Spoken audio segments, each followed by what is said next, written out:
रानी लक्ष्मीबाई की मृत्यु के बाद भले ही उनका शरीर इस पृथ्वी से चला गया, पर उनकी आत्मा जैसे स्वतंत्रता की हवा में घुल गई।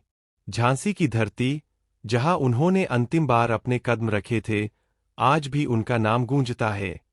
उनकी शहादत ने उस समय भारत के कोने कोने में क्रांतिकारियों को नई चेतना दी। तात्या टोपे, जो उनके परम सहयोगी थे, उन्होंने उनके बलिदान से प्रेरणा लेकर अंग्रेजों के विरुद्ध अपने युद्ध को और तीव्र कर दिया। झांसी की रानी की वीरता का संदेश जंगलों, पहाड़ों, नगरों और गांवों तक पहुंच चुका था।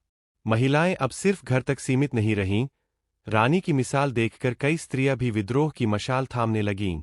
महात्मा गांधी से बहुत पहले रानी लक्ष्मीबाई ने यह सिद्ध कर दिया था कि स्वतंत्रता केवल नेताओं की नहीं, बल्कि प्रत्येक भारतीय की लड़ाई है, चाहे वह पुरुष हो या स्त्री, किसान हो या योद्धा।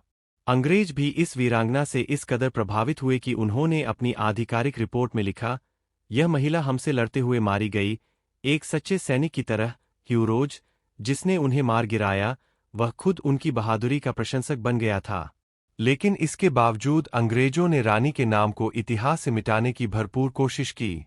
स्कूलों में उनका उल्लेख नगण्य किया गया, पुस्तकों में केवल सन 1857 की एक घटना बनाकर छोड़ दिया गया। परंतु भारत की जनता ने, विशेषतः उत्तर भारत और महाराष्ट्र के जनमानस ने, उन्हें लोककथाओं, भजनों और कविताओं में जीवित रखा। बालों में फूल लगाने वाली बालिकाएं भी अब अपनी मां से झांसी की रानी की कहानी सुनकर खुद को तलवार चलाने के योग्य समझने लगी थीं। प्रसिद्ध कवयित्री सुभद्रा कुमारी चौहान ने लिखा, खूब लड़ी मर्दानी वो तो झांसी वाली रानी थी। यह पंक्तियां हर स्वतंत्रता सेनानी की प्रेरणा बन गईं। रानी लक्ष्मीबाई की अस्थियां तो राख हो गईं, मगर उनकी छाया आजादी की लड़ाई की मशाल बन गई। उनके बाद अनेक वीर स्त्रियां भारत के स्वतंत्रता आंदोलन में कूद पड़ी। सरोजिनी नायडू, कस्तूरबा गांधी, दुर्गा भाभी और भी बहुत सी, पर उनकी पहली प्रेरणा रानी लक्ष्मीबाई ही थीं। रानी की मृत्यु के बाद अंग्रेजों ने झांसी पर अधिकार कर लिया, किला तोपों से तहस-नहस कर दिया गया, मगर लोगों के दिलों में एक चिंगारी जल चुकी थी जो कभी नहीं बुझी। उनकी गोद ली है। झांसी की रानी लक्ष्मीबाई का जीवन भारतीय स्वतंत्रता संग्राम का ऐसा दीपस्तंभ है, जो हर युग में साहस, आत्मबलिदान और मातृभूमि प्रेम का प्रतीक बना रहेगा।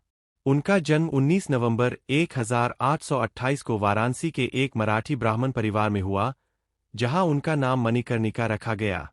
लोग उन्हें प्यार से मनु कहकर पुकारते थे। बचपन से ही उनमें अद्भुत साहस, बुद्धिमत्ता और आत्मविश्वास था।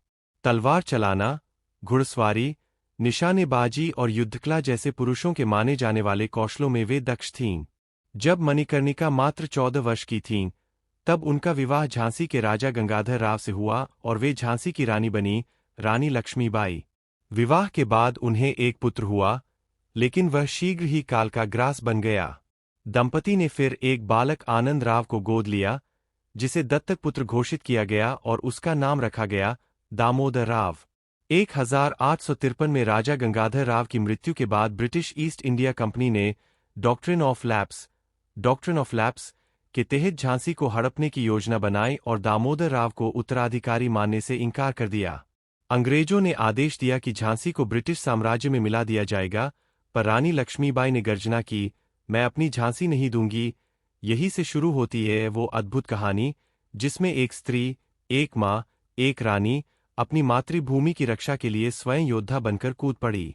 उन्होंने झांसी के किले को सैन्य घर में तब्दील किया, महिलाओं को भी युद्धकला सिखाई और अपनी सेना को संगठित किया। उन्होंने खुद युद्ध नीति, अस्त्र शस्त्र और